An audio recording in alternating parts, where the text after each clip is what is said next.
Relato. Ese sujeto no paró de reír por 10 años. Comía riendo.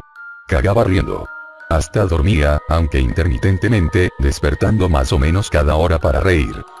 En el caso de algunos de mis colegas, él era la única parte entretenida de sus días, pero a mí me aterrorizaba. Esto probablemente se debía a que yo era el nuevo, el técnico psiquiátrico novato que aún creía que podía marcar la diferencia. La mayoría de los técnicos psiquiátricos perdían su barómetro de compasión después de un tiempo, y al final un paciente que pasa cada minuto del día riendo ya no es perturbador porque te parece inofensivo.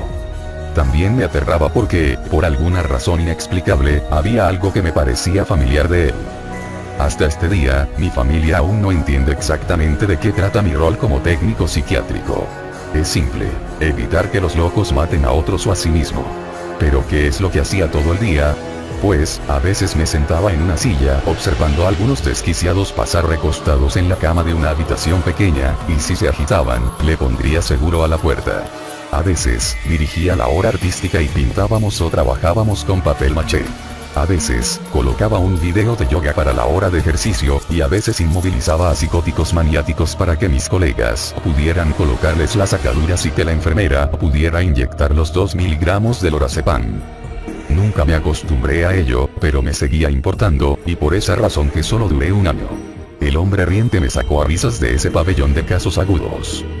Permítanme explicar esto. No hay mucho que sea gracioso sobre la enfermedad mental, y no es mi intención ser insensible o frívolo acerca de la psicosis, y de cómo puede destruir al individuo y su familia. Pero para mis colegas, o al menos para muchos de ellos, a eso se reducían estos pacientes. Psicóticos, locos, maniáticos. Traté de verlos como personas, pues lo son, y su enfermedad no es lo único que los define. Pero en el pabellón de casos agudos, su enfermedad se encuentra en pleno apogeo, y es el único lado que los técnicos psiquiátricos como yo podemos ver. En su mayoría, eran pacientes bipolares en la cumbre de su fase maníaca, o esquizofrénicos teniendo un colapso mental. El sujeto riente, a quien llamaré Aaron, era un esquizofrénico de 50 y pocos años, con una forma típica de catatonía. La mayoría de los esquizofrénicos catatónicos permanecen sentados e inmóviles, viendo a la nada por días sin comer o dormir. Recuerdo un paciente de ahí que se quedaba parado en el centro de una habitación, conservando una postura imposible por muchos días. Cuando su catatonía subsidía, el paciente explicaba que, durante esos momentos de parálisis, creía plenamente que el mundo iba a terminar si se movía. Pero en el caso de Aaron, según me explicó su psiquiatra, algunos catatónicos no se quedan inmóviles, sino que perpetúan movimientos o acciones repetitivas y sin propósito, y la expresión catatónica de Aaron era reírse sin parar. Aaron había estado entrando y saliendo del pabellón psiquiátrico por años, alternando entre el hospital psiquiátrico estatal y el hospital local, pues había algunas estipulaciones legales que no le permitían quedarse a largo plazo en un solo centro. Más adelante descubrí que se debía a que ningún centro podía aguantar su risa por más de unos meses. Cuando empecé mi trabajo, Aaron ya había pasado en ese pabellón psiquiátrico por más de 3 meses, pero, según los técnicos psiquiátricos más veteranos, se había estado riendo de esa forma por 10 años.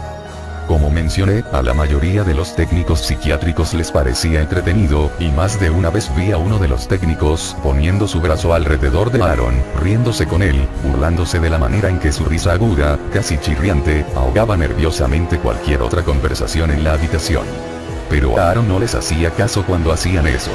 Sus ojos miraban directamente a través de cualquiera que lo viera, y no dejaba de dar vueltas cuando un técnico trataba de agarrarlo, como si hubiese un motor dentro de él que nunca se apagaba. Se paseaba todo el día dando vueltas de esa forma, y para hacer que comiera, teníamos que caminar a su lado, colocando pedacitos de comida en su boca mientras andábamos. Le calendarizábamos pausas para ir al baño cada hora para que no tuviéramos que cambiar su ropa, y esto funcionaba la mitad de las veces. En todo momento, se reía con su risa frenética y penetrante. Me gratinaba los oídos. Apenas una semana después de haber llegado ahí, me angustiaba tener que subir el elevador y ser recibido por su risa incesante mientras entraba a ese pabellón psiquiátrico abismal. Aaron no fue el paciente más atemorizante que tuve durante ese año, o las historias que podría contar, pero quizá fue el más extraño, incluso el más trágico, y ciertamente el más personal. Tenía entendido que la mayoría de los catatónicos cultivaban una esquizofrenia degenerativa hasta que simplemente colapsaban, pero me mataba ver que ese sujeto simplemente se había comenzado a reír y nadie sabía por qué. Antes de que renunciara, le pregunté a casi todos sobre la historia de Aaron y nadie la conocía hasta que conocí al Dr. Greenwald, un psiquiatra de antaño que no había trabajado en hospitales en años. Había oído anécdotas acerca de ese doctor, y, por lo que pude deducir, era un hombre amable y muy estimado que amaba su trabajo, que no juzgaba a estos pacientes atormentados. El Dr. Greenwald probablemente fue mi inspiración más grande para convertirme en un especialista de la salud, y hasta este día aún recuerdo la compasión que le demostraba a sus pacientes. Las enfermeras más viejas lo amaban, y cuando descubrieron que se iba a tomar un descanso de su clínica privada para hacer rondas ocasionales en el pabellón de casos agudos, todos estaban emocionados. Conocer al Dr. Greenwald incluso superó mis expectativas, y admiro cómo valoraba cada interacción, preocupándose genuinamente por cada persona frente a él, hasta de los técnicos psiquiátricos insignificantes como yo. Una noche, algunas semanas antes de que renunciara, vi al doctor saliendo de la habitación de Aaron después de una evaluación, y tuve la sensación de que él tendría las respuestas acerca de Aaron, respuestas acerca de cómo había llegado a ser de la manera que era. Gentilmente, me lo contó. Hay muchas cosas que he visto en mi carrera en medicina que no tienen mucho sentido, muchas cosas que me incomodan hasta el día presente. La situación de Aaron es otro caso más de este apartado. Nunca olvidaré su historia.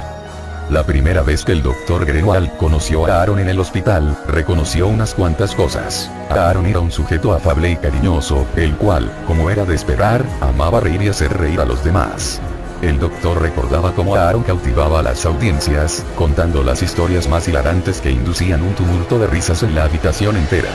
No tuvo una vida fácil, pero sobrellevaba bien sus penas, riéndose fácilmente de las ironías de la vida, grandes y pequeñas. El doctor no estaba al tanto de ningún historial psiquiátrico previo, pero Aaron se casó con una mujer hermosa que había sufrido de depresión y ansiedad toda su vida. Dado que Aaron tenía un deseo tan grande por ayudar a las personas que lo necesitaban, estos sentimientos lo atrajeron hacia su esposa. Aaron quería repararla, y fue a través de ello que se enamoró. Ella se embarazó rápidamente después de que se casaron, y más adelante dio a luz a un varón sano. Su enfermedad mental empeoró después del nacimiento, creyéndose que era depresión posparto, y Aaron casi se obsesionó con el estudio de la psicopatología. A pesar de sus esfuerzos por repararla, su condición deterioró, desarrollando psicosis posparto y comenzó a escuchar voces que la incitaban a actos violentos. Todo cambió cuando Aaron descubrió que su esposa había asesinado a su hijo infante. No lo asfixió ni lo ahogó, sino que se lo comió. Al enterarse de esto, Aaron comenzó a reír y nunca dejó de hacerlo. Después de que el doctor terminara la historia, yo me quedé sentado, atónito, pero no en silencio, pues la risa estridente de Aaron emanaba desde su habitación. El doctor se quedó sentado conmigo, y capté un destello de emoción en su rostro. No es extraño, dije finalmente, que, de súbito, se haya roto completamente. Pensé que la mayoría de los catatónicos tenían un largo historial de esquizofrenia, o algo así. Me sentí como un idiota apenas esas palabras abandonaron mis labios. Ciertamente, Aaron tuvo que haber tenido algún trastorno mental para haber sido un paciente del Dr. Greenwald. El doctor me sonrió como un abuelo amoroso. Algunas cosas son demasiado como para que la mente humana las soporte. Supuse que algo tan trágico podría destruir a casi cualquiera. ¿Cuál fue el diagnóstico cuando lo conoció, señor? Él me miró con extrañeza. ¿A qué te refieres? Cuando lo conoció, ¿por qué lo estaba tratando? Hijo, él no era mi paciente, hizo una pausa. Aaron fue un técnico psiquiátrico de aquí. Trabajé con él por años. Yo estuve aquí el día que internaron a su esposa, atada a una camilla, con la sangre del bebé cubriendo su rostro y vestimenta. Se encontraba completamente psicótica, incontrolable. Aaron también estaba de turno ese día. Me le quedé viendo, embobado, boquiabierto, y lo único que logré pillar fue un qué, desconcertado. El doctor suspiró con pesadez. Creo que Aaron sabía que estaba a punto de perder la cabeza, y se convirtió súbitamente en lo que tanto se esmeró por reparar. Supongo que la ironía fue tan grande que simplemente se tuvo que reír. El doctor se puso de pie y me dio una palmada en el hombro. Se había quedado por más tiempo de lo que pretendía, y yo me puse de pie lentamente viendo cómo se alejaba. Cuando salió por la puerta reforzada, se volteó hacia mí y dijo: curiosamente, me recuerdas a él. Claro, antes de que empezara a reírse. Estas personas te importan mucho, me doy cuenta. Tienen suerte de tenerte. Mortificado, el entendimiento me bañó enseguida, casi ahogándome. Eso que era tan íntimo y familiar sobre Aaron nunca pude explicar, ni siquiera para mí mismo, cómo vi una pieza de mí en ese caparazón sin vida de un hombre, de ese hombre demente y riente. No tuve ninguna respuesta para el Dr. Greenwald en ese momento, pero, explotando desde mis pulmones, llegó una risa aterradora y totalmente involuntaria. Entregué mi aviso de renuncia ese mismo día.